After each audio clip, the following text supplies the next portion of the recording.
Hi everyone, it's Jeanette here, enthusiastic gardener. Welcome back to my garden in Essex, England, and we are on part 2 of the revamp of Shady Corner because I've thought of a couple more ideas, one of which is if I sit on my yellow chair, which I do frequently, then of course this Aralia elata is kind of growing right where I want to sit. So I think what I'll do is move this chair back as far as it will go, which will probably be about another 18 inches it can go. And then I have the most wonderful new plant, all thanks to Julie McLaughlin. She gave me this idea, and you've probably seen in the title of the video, Dicksonia Antarctica, which is a Tasmanian tree fern. I've loved them so much for years. Let's get on with it. So you can see at the back of the chair we have quite a bit of room. I think I can move it back 18 inches or so, and I think that I will feel more engulfed in Shady Corner, especially when we have more lush greenery and fernery surrounding it. So I'm going to move the chair back. I will need to move this euonymus, which I have a plan for, and there's a couple of plants underneath, a couple of ferns, a couple of carexes, so I'll just move those out of the way first.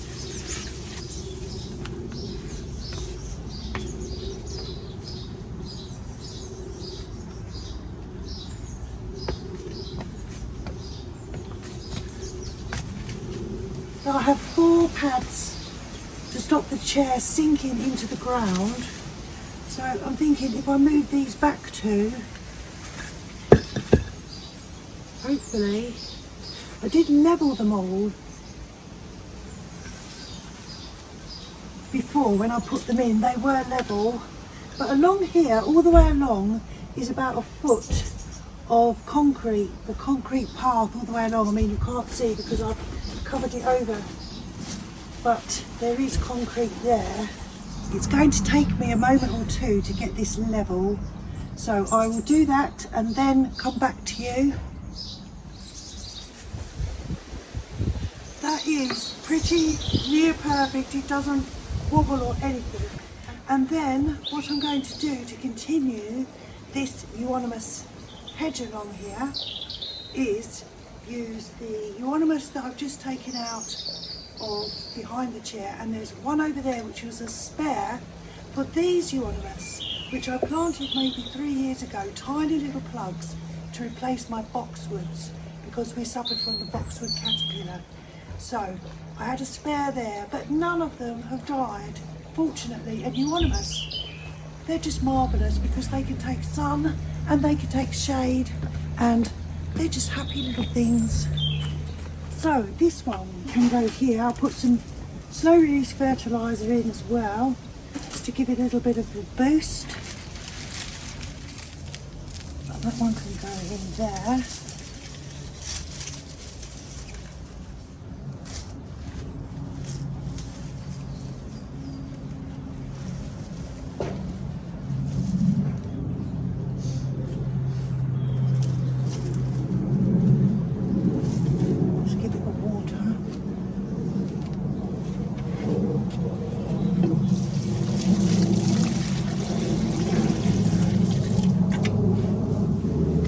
Got another one to dig out over here,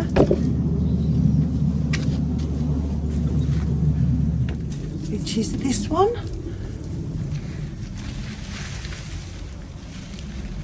Oops.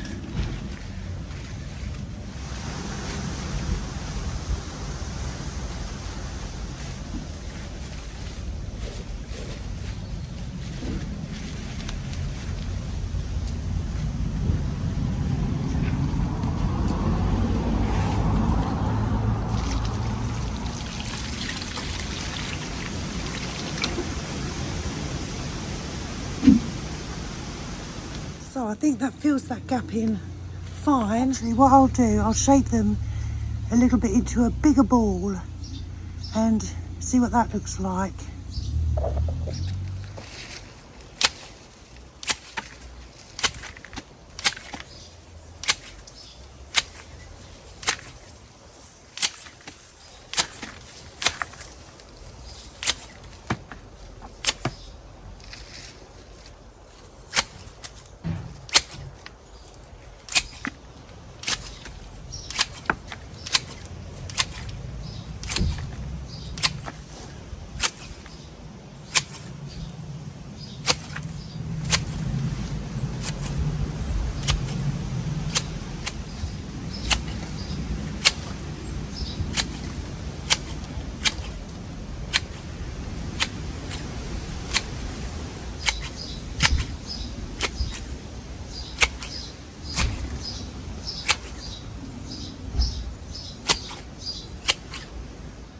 think that's okay.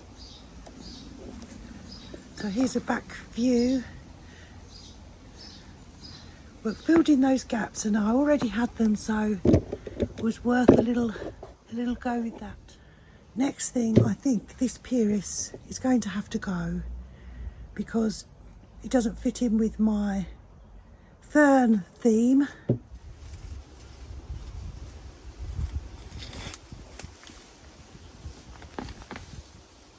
Put that somewhere else. So all I've done is I've put that there where the Euonymus was. They've just had a swap. It's all coming together.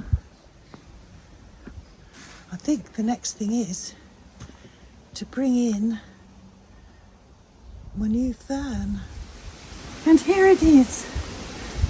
It's a log, and it's a Dicksonia Antarctica, a Tasmanian tree fern, and I've always wanted one, and I've always been a little scared because they're a lot of money. This one is 2 foot tall, but they only grow about an inch a year. So this one, being 2 foot tall, could have been 20 years to grow, 25 even. Very slow growers. And yeah, this one, I will tell you how much it cost me. It cost me £190. And I did see some beautiful ones in my local garden centre. I'll show you this clip now. This is what I was looking for. Dicksonia Antarctica, a tree fern, Tasmanian tree fern, but they're so expensive. Well, I wouldn't have wanted one quite this large.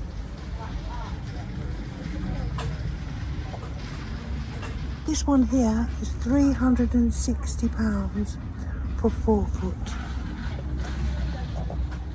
They're absolutely beautiful.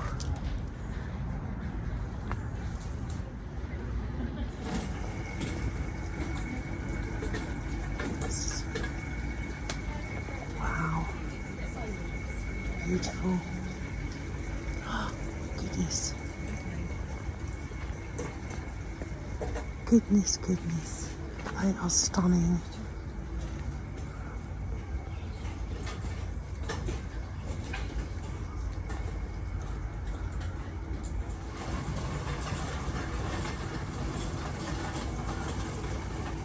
Oh, that one's sold. Curtis. Lucky you, Curtis.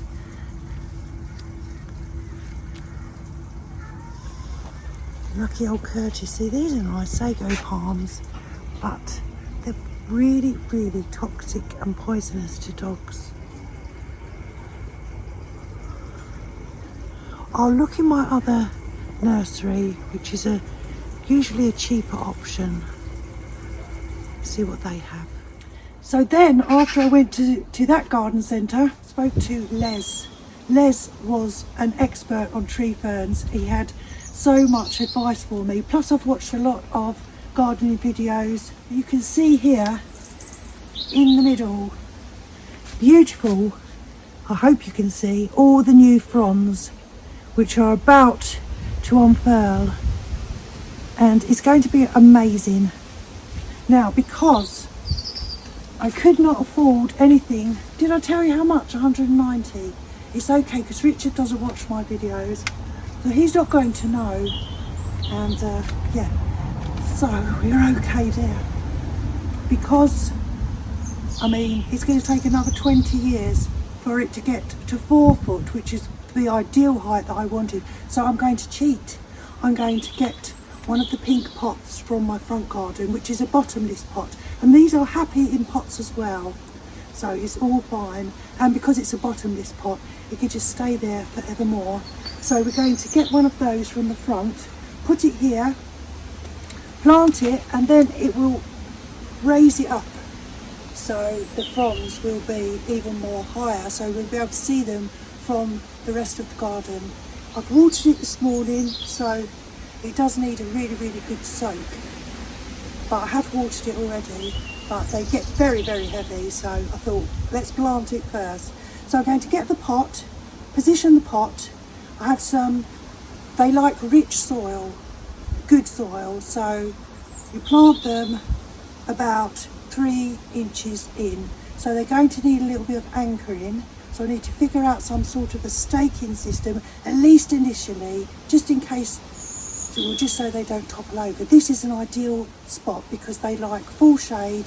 They like the shade where they come from in Australia, or Tasmania rather. They ship them all the way. They harvest them, chop them off, ship them in shipping containers all the way across the world. And Les told me that they have to go all the way around Cape Horn and round that way. So it's a long old journey for this beautiful, beautiful tree fern, which I'm delighted to have. So they come from cloud forests. It's going to be happy here because we have all these trees. It will be like being in a kind of a forest, all protected. So let's get the pot from the front and bring it here, fill it up. I have manure in a bag and I have compost, and let's do it. I'm so excited.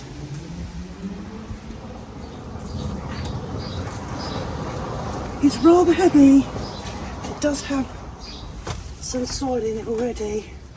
I'm thinking maybe around here. I need to dig a hole right here. Actually, I think this is where another pot was, so it's perfect. I think.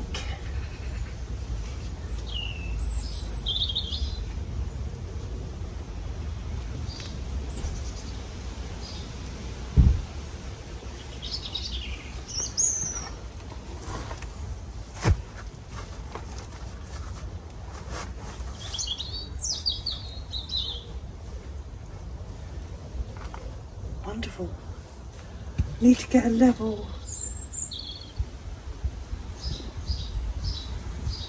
Perfect that way. Perfect that way.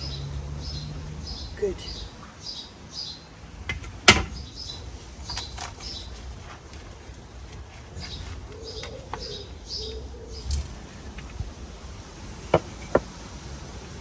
Yep.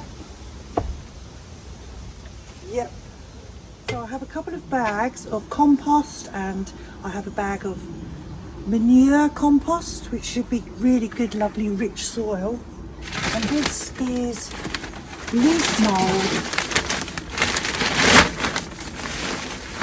Yes, just a bag of old leaves that I had behind the cabins. I'm going to add those. That'll be all goodness.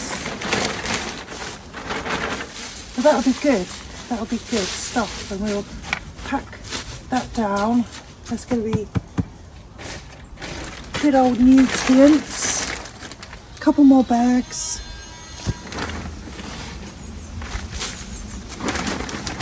I've had this in the garage for ages. It has gone a little bit mouldy, so I think it'll be fine.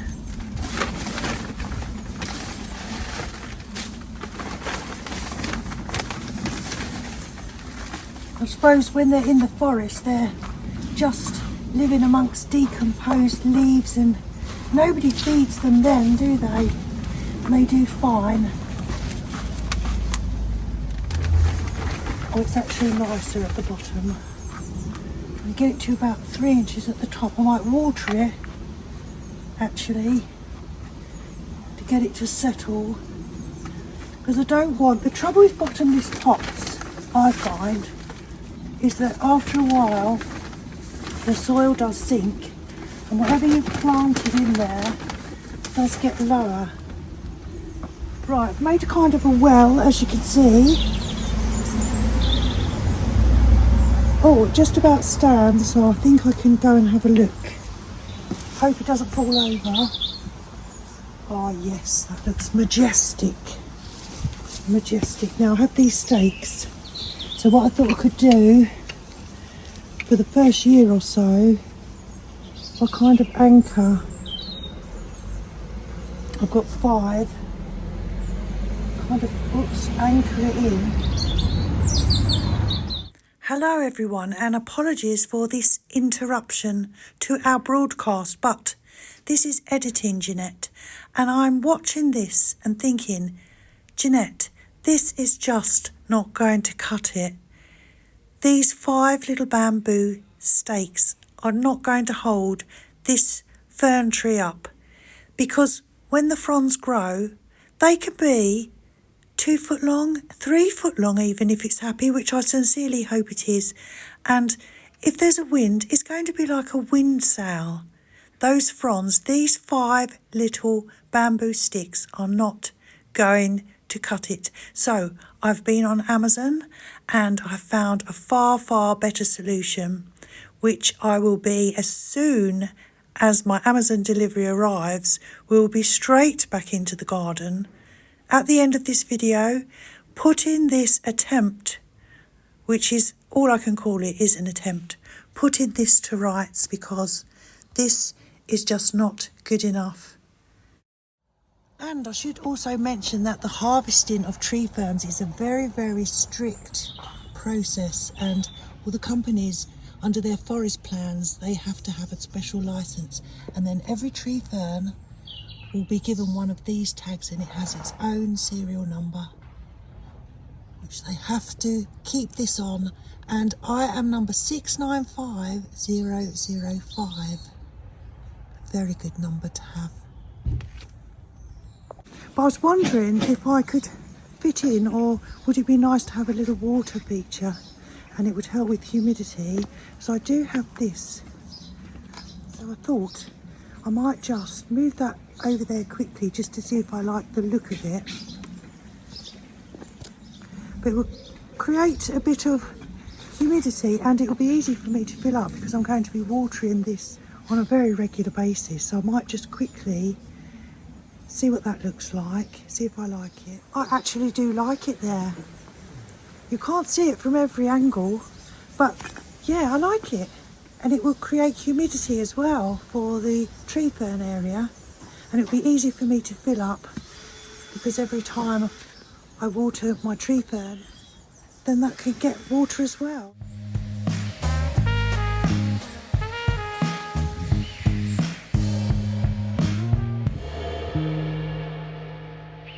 Hello Richard. Hello. Everyone's missed you. Hi viewers, I'm back. You've had so many lovely comments, Rich. Where's Richard? How's Richard? How's he doing? How are you doing? I am getting there. It's a slow process. Yeah.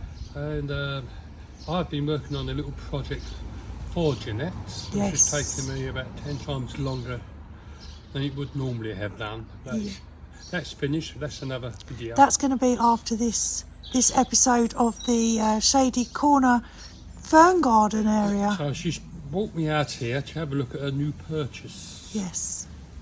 So there it is. Is that it? Yes. Do you want to go have a closer look? Because you can't see the beauty from here, can you? All I can see is a lot of sticks.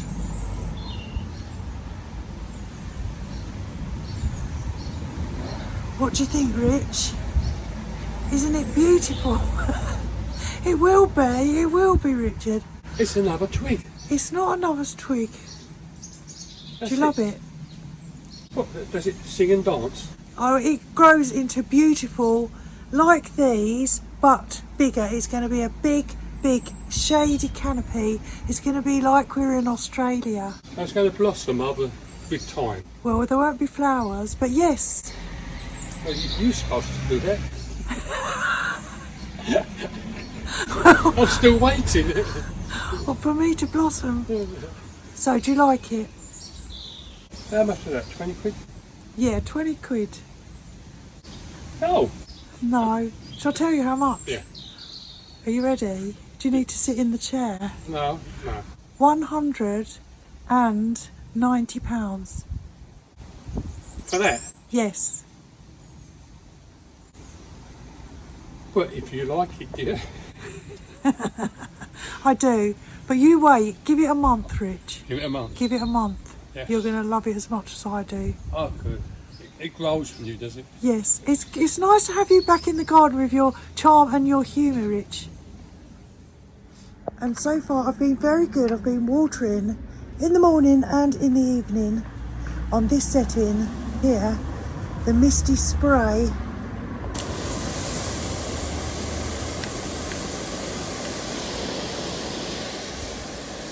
And we just give it a lovely dousing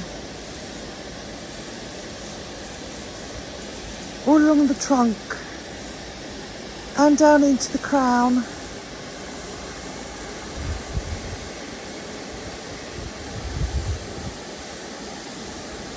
Just for a few minutes at a time.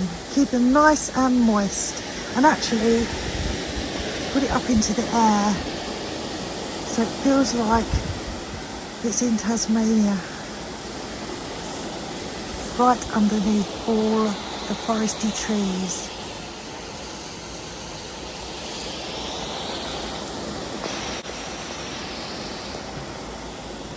Well, it's been quite a few days in the making, but Shady Corner is finished and I can't wait for you to see, and I'm so happy with it. And I'm glad it took me a few days because it gave me a chance to think about it rather than jumping straight in. And you really liked the panoramic view of my wide-angled lens. Let's go over to Shady Corner, which has turned out to be a fern garden.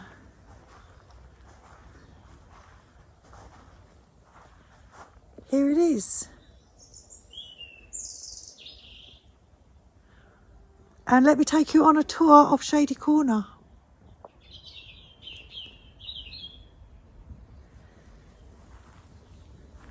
It's mostly ferns, but I think it's turned out so pretty. We've got the chairs moved back, as you know. We've got the new 2 euonymus there.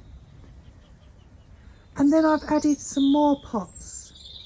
They're bottomless pots, and everyone keeps asking what's the value of bottomless pots. Well, a couple of things really. The roots can grow right down through the pots into the soil, and also it kind of raises things. Here's a view from this angle. I love it. And I've been able to put all the ferns which Mark gave me into one area, which I'm delighted with. And you can see how well ferns love this area. Let's do the wide-angled. So we have all of Mark's beautiful ferns, and they're displayed a lot nicer now, I think. They're still tiny, quite a lot of them. There they are, all dotted around in all the nooks and crannies. Now, this is the new staking system, which doesn't look very good from the back, I admit, but you can't see that from the front. Now, it will only need to be staked for the first year, but I ordered these from Amazon. Richard put them on for me. So you can see this pole goes all the way down, right down to about there. So hopefully any wind, and look, this one I'm sure has grown in the last 5 days. Isn't that beautiful? And these down here, they're all the fronds waiting to unfurl. There's quite a few. And when I spoke to Les at Hillcrest, he said that the lady who ships the Tasmanian Tree Ferns to them said, be careful, don't put your hand too far down here, because it comes from Australia stroke Tasmania, where there are a lot of spiders. So he said, well, I've never been bitten in all my years by spiders, but now since he said that to me, it's kind of made me a little wary, as you can imagine. Oh, I'll sit on my chair and show you the view. That's the view if I turn my head to the side. Can you imagine when this is all canopied in a big fern? It's going to be beautiful. And then here's my view, a little further away than I was this time last week, back into the garden. I love it, and I hope you do too.